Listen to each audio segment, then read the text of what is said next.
Good morning बच्चों। आज हम कक्षा 8 की प्रश्नावली 3.3 करेंगे। इसमें आपको समांतर चतुर्भुज के गुणधर्मों के बारे में पूछा गया है। तो समांतर चतुर्भुज के कुछ गुणधर्म होते हैं, उनको आपको याद रखना है। समांतर चतुर्भुज की सम्मुख भुजाएं हमेशा बराबर होती हैं, पहला गुणधर्म है।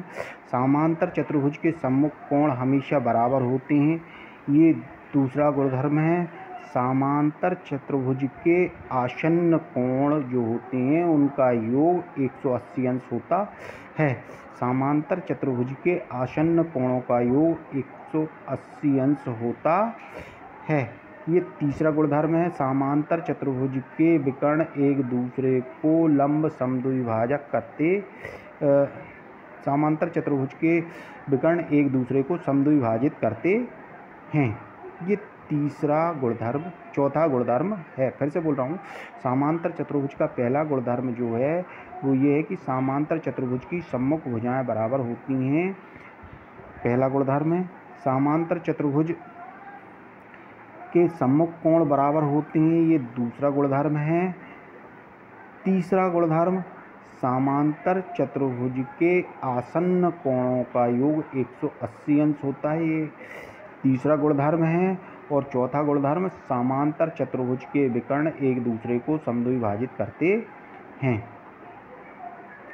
ये चौथा गुणधर्म। तो ये चार गुणधर्मों के आधार पर ये पूरी प्रश्नावली है।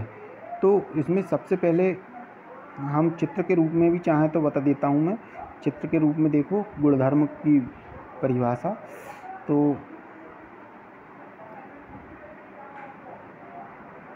समांतर चतुर्भुज के आमने सामने की भुजाएं या सम्मुख भुजाएं बराबर होती हैं, तो ये भुजा इसके बराबर होगी, ये भुजाएं इसके बराबर होगी, ये पहली गुणधर्म हो गया। दूसरा गुणधर्म, समांतर चतुर्भुज के सम्मुख कोण अर्थात कोण ए बराबर कोण सी के होगा और कोण बी बराबर कोण डी के होगा, ये दूसरा गुणधर्म हो गया।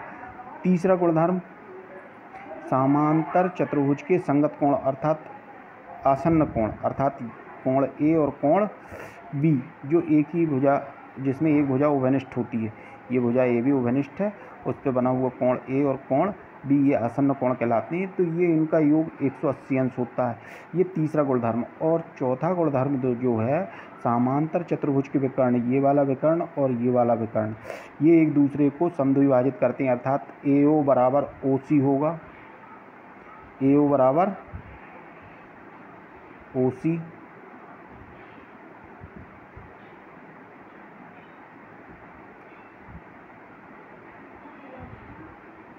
OC, और दूसरा OD, ये यहाँ से यहाँ तक बराबर OB, अर्थात क्या होगा,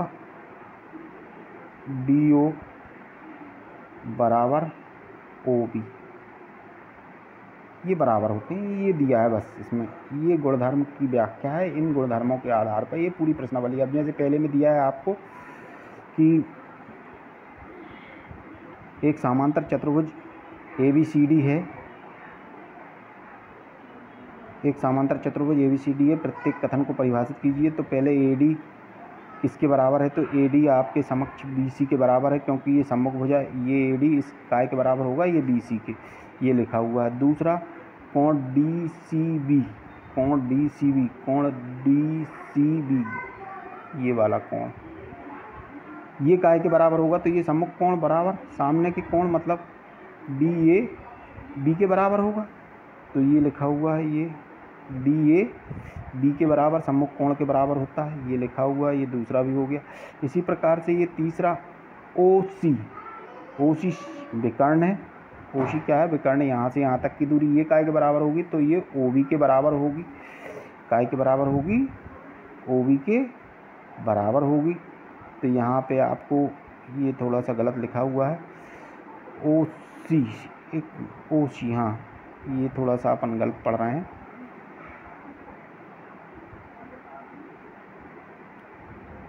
OC,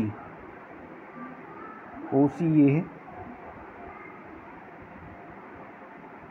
OC ये है, ये काय के बराबर होगी, OA के बराबर, तो ये OC बराबर काय के होगी, OA के बराबर होगी। इसी प्रकार से आपको जो चौथा वाला दिया है, ये आसन्न कोण है, कोण DAB, DAB, ये वाले कोण की बात हो रही है, DAB ये कोण, और दूसरा कोण क्या है CDA, ये वाला कोण।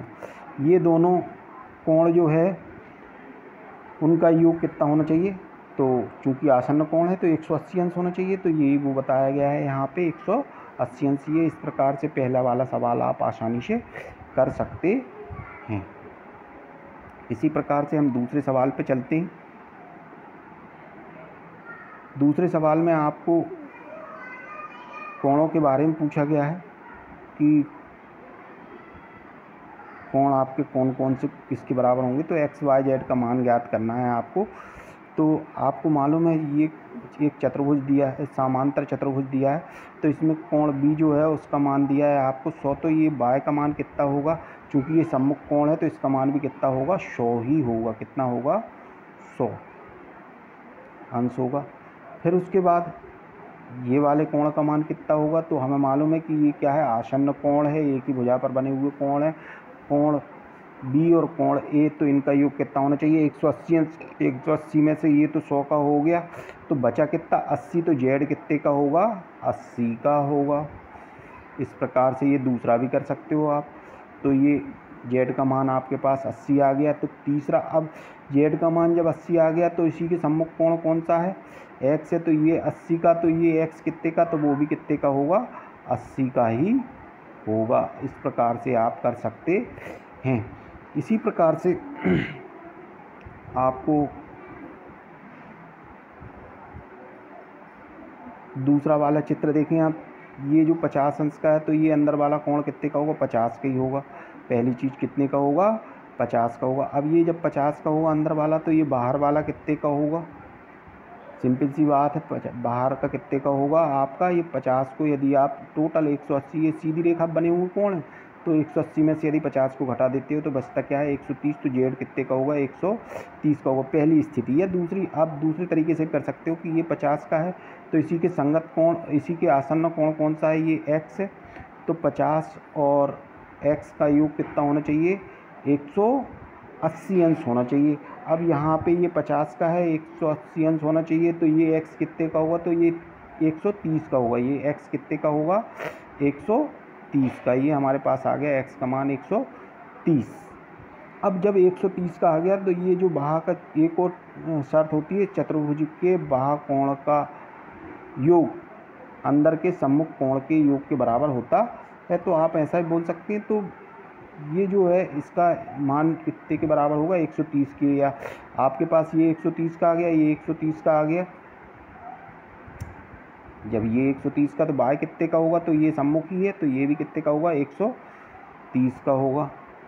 अब जेड कितने का होगा, तो हम पहले ही बता चुके हैं कि ये 50 का, तो ये अंदर वाला भी 50 का। 50 को यदि आप 180 में से घटाते हो तो जेड भी कितने का आएगा 130 का ही आएगा।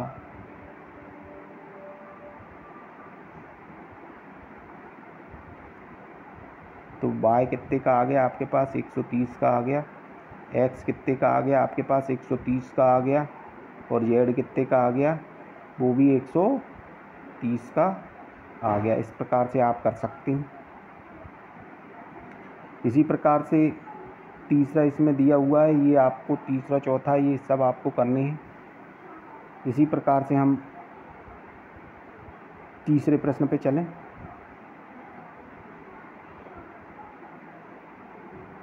तीसरा प्रश्न आपको दिया है, एक चतुर्भुज ABCD समांतर चतुर्भुज हो, तो समांतर चतुर्भुज हो सकता है यदि AD बराबर BC, पहली शर्त। अब हम समांतर चतुर्भुज इस प्रकार से यदि बना लें, तो इसमें ये A हो गया, या ये बिंदु हो गया, ये B बिंदु हो गया, ये C बिंदु हो गया, ये D बिंदु हो गया। अब बोल रहा है वो D ये हो गया, और B ये हो गया, इनका ये हो गया यदि 180 अंश हो, तो हाँ हो सकता है, 90-90 के ले लो तो हो सकता है।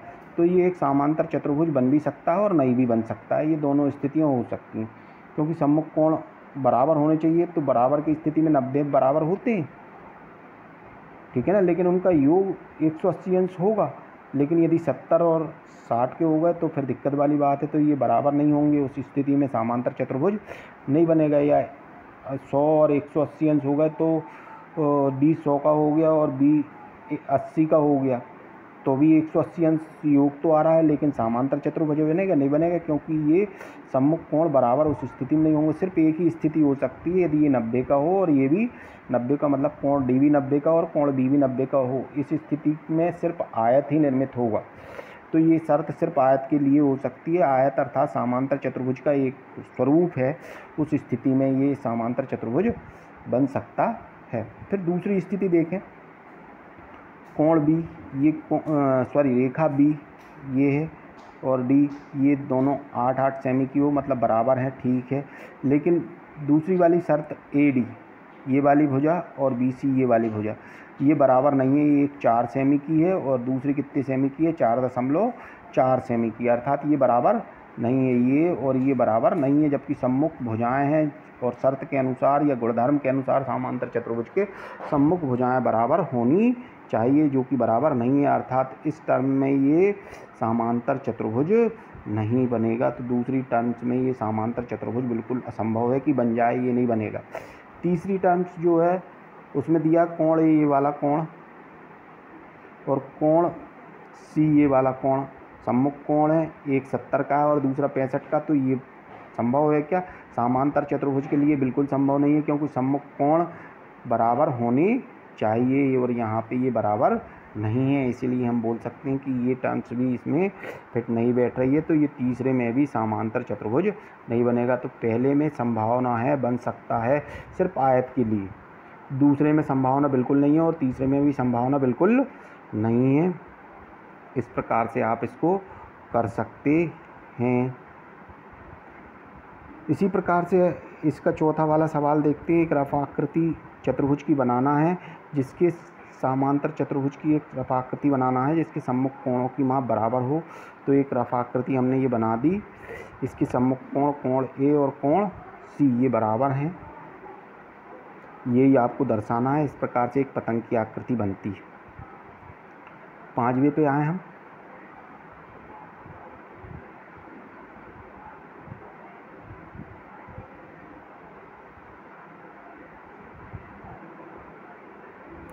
पांचवा आपको दिया किसी समांतर चतुर्भुज के दो आसन्न कोणों का अनुपात 3:2 है। तो समांतर चतुर्भुज के सभी कोणों का माप तो हमें मालूम है, आसन्न कोणों का माप कितना होना चाहिए, का योग 180 अंश होना चाहिए। तो कोण ए मान लिया हमने 3x और कोण बी होगा 2x, क्योंकि अनुपात दिया है 3:2, इसीलिए कोण ए को आप 3x मानेंगे और कोण बी को हम 2x मानेंगे।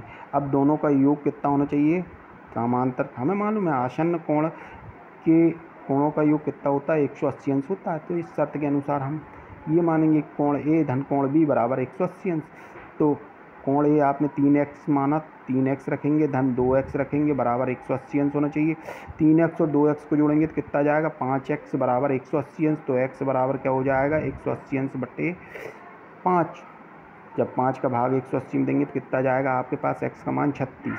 अब कोण ए बराबर क्या होगा, 3 गुणित 36, अर्थात कोण ए बराबर 108। इसी प्रकार से कोण बी बराबर कितना आएगा आपके पास, 2 गुणित 36 अर्थात 72। अब जब कोण ए और कोण बी आपके पास आ गए तो कोण ए के सम्मुख कोण क्या होता है, सी, अर्थात वो भी 108 अंश का होगा और कोण बी के सम्मुख कोण क्या होता है, डी, इसलिए ये भी कितने का होगा, 72 का होगा। इस प्रकार से चतुर्भुज के चारों कोणों का मान आपके पास आ गया। इस प्रकार से आप इस प्रश्नावली के अन्य सवालों को भी कर सकते हैं।